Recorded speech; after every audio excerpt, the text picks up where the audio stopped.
Jornal da Manhã, Café com Direito, com Sheila Sodré. Na última semana, a Câmara dos Deputados aprovou o projeto de lei complementar que institui o Código de Defesa do Contribuinte, com medidas para premiar os bons pagadores de impostos, mas também uma série de alterações importantes em procedimentos judiciais. Sheila Sodré, muito bom dia para você. Você vai falar a partir de agora que mudanças são essas que estão previstas para esse Código de Defesa do Contribuinte e essas mudanças legais que vão vir com esse código. Olha, Denis, eu vi que Daniel logo no começo comentou sobre o Código de Defesa do Consumidor. Sabia que o Código de Defesa do Consumidor completou esse ano 32 anos e nós ainda não temos um código que possa defender o contribuinte. Meninos, a gente já está aqui um tempinho no quadro Café com Direito e a gente vem sempre reclamando de situações em que o contribuinte ele é prejudicado por questões muito óbvias. E eu vou dizer a vocês porque uma das coisas que mais me chamou a atenção nesse código que foi aprovado e está indo já para o Senado, que é a questão da boa-fé. A boa-fé como uma questão que a gente vê que é o que não acontece. Eu não sei se vocês já passaram por esse constrangimento que quando você entra numa loja qualquer e você vê que tem um segurança olhando para você. A sensação que você tem é que o dono da loja não confia em você e que você pode roubar, então te dá um certo constrangimento. É assim que o contribuinte se sente diante do Estado, quando ele recebe uma ordem, por exemplo, de que vai tendo alguma auditoria. Porque é essa a ideia. A presunção é de que sempre o contribuinte pode estar fraudando o Estado. Não passa e não é levado em consideração que pode ter vários elementos ali, por exemplo, que o código deixa muito claro, um erro cometido pelo próprio contador, cometido pelo próprio contribuinte sem a má-fé, por ignorância mesmo. E a gente tem grandes exemplos desse caso no nosso estado da Paraíba, e eu estou comentando isso porque são coisas que o código vai nos proteger. Por exemplo, nós tínhamos aqui uma livraria, não é nem livraria, gente, é aquelas bancas de revista que vendia crédito de celular, né? E ele era do MEI. Ao fazer isso, ele se creditava, claro, no MEI aparecia toda a venda total do cartão de crédito. Na realidade, aquilo não era uma receita dele total, né? A receita dele era só um percentual mínimo daquele crédito que ele vendia do cartão. Mas por ignorância, e uma ignorância sem má fé, porque ele não tinha a menor intenção, né, de lesar o Estado. E aí acontece o quê? Uma ação criminal em relação a esse contribuinte aqui da nossa cidade. Olha, isso não é para acontecer, porque o código vai nos proteger em relação a isso, porque ele coloca a boa-fé como presunção, levar esses parâmetros. E não é só isso, porque isso seria até principiológico, mas são outras coisas que já vão afetar diretamente. Por exemplo, a gente vê muito esse nosso secretário de Estado da Paraíba, Mário Alves, todas as vezes que eu tive a oportunidade de conversar com ele, ele sempre é contra a refis, porque ele diz que não beneficia o bom pagador. Então agora eu já sei que não vai ter problema em aprovar esse código, ou então mesmo, né, de boa fé, o Estado já adotar algumas medidas. Por exemplo, essa, que é a redução das multas de 60%, 40%, 20% quando há um auto de infração.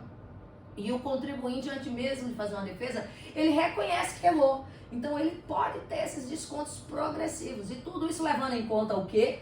O meu cadastro como um bom contribuinte. Um auto de infração, quando vai ser julgado um recurso do contribuinte, é analisado se ele é contumaz ou não. Mas em várias situações, para o Estado, para o município, e às vezes nem tanto para a Receita, a questão é o seguinte: não se leva em consideração como atenuante um cliente que já está 10, 15, 20 anos atuando no Estado, que nunca cometeu nenhum erro, que nunca deixou de pagar os seus tributos, ou que está ali na luta parcelando. Então, esses pontos não eram levados em consideração, e agora vai ter que levar. Outra coisa extremamente importante é já objetivo. Prazo para a duração de um processo administrativo. Eu tenho contribuintes que estão esperando aí há quase 1 ano, 2 anos, até gente há 5 anos com processo, sem uma decisão, né? Processo administrativo vai ter que ter a duração razoável de 360 dias. Advogado, tadinho, tô falando de mim que atuo muito mais realmente no administrativo, a gente não tem direito a recesso, contador não tem direito a recesso, né? Não há uma suspensão dos prazos dos processos administrativos que corre nesses órgãos. E no nosso Código de Defesa do Contribuinte está lá estabelecido a suspensão do dia 20 de dezembro a 20 de janeiro, como já ocorre no processo judicial. Sheila, uma coisa que me chamou a atenção nesse texto, que já foi aprovado na Câmara, agora vai para o Senado, é que ele estabelece as multas máximas. Não havia ou não há essas multas máximas? Olha, eu já vou ficar triste. Essa é a parte onde que o contribuinte, né, tem alguns benefícios, mas também uma responsabilidade muito grande, muito bem lembrado. Há um certo tempo, já na minha carreira de advocacia, na área tributária, o Estado da Paraíba cobrava 200%, normalmente, em boa parte das infrações, 200% de multa, né, de ofício nos autos de infração. Com o governo de Ricardo Coutinho, acho que já no último governo dele, ele cortou, assim, para metade, 100% é o que acontece, é o que tem realmente. Porém, que agora está estabelecido que o limite seria 100%, né, com alguns atenuantes que eu já falei em relação ao contribuinte, levando em consideração esses quesitos do contribuinte, podendo reduzir para 50% e aí vai. Porém, se realmente for percebido que o contribuinte agiu de forma dolosa, né, com a intenção de defraudar, cometendo um crime realmente na esfera tributária, que é importante mencionar isso, aí sim ela pode dobrar e voltar a 200%. Aqui no nosso estado a gente já não tem mais essa multa de 200%, mas com o código poderia, se for realmente comprovado ao longo do processo administrativo, essa questão do crime. E deixa eu só interromper, porque eu já falei tanto aqui, uma das coisas que eu brigo tanto é essa questão da representação para os fins criminais aqui dentro do nosso estado. No nosso código deixa estabelecido que não seria crime o fato apenas de declarar o tributo. Eu declaro, mas eu não pago por várias condições. Isso deixa de ser esse crime como está agora vulgarmente entendido pelo judiciário e aí há muito tempo pelo próprio Estado, né, entes da Federação. Sheila, para a gente finalizar, a gente falava aqui do Código de Defesa do Consumidor já existe há muito tempo, do contribuinte está saindo agora. A gente pensa em reforma tributária, é um negócio que se arrasta há anos no Congresso Nacional, porque tudo que envolve tributo tem uma burocracia maior, é difícil de sair. Adorei a pergunta, porque a gente está brigando, a gente é insuficiente diante do Estado. Então a gente fica numa situação muito delicada. E eu vou ser muito sincera, as categorias, elas não se unem. Porque, olha bem, o trabalho tem que ser feito por categoria, como o próprio código diz, por exemplo, aprimorar a legislação tributária dos entes. Nós precisamos ser ouvidos pelo Estado, mas nós temos que nos unir.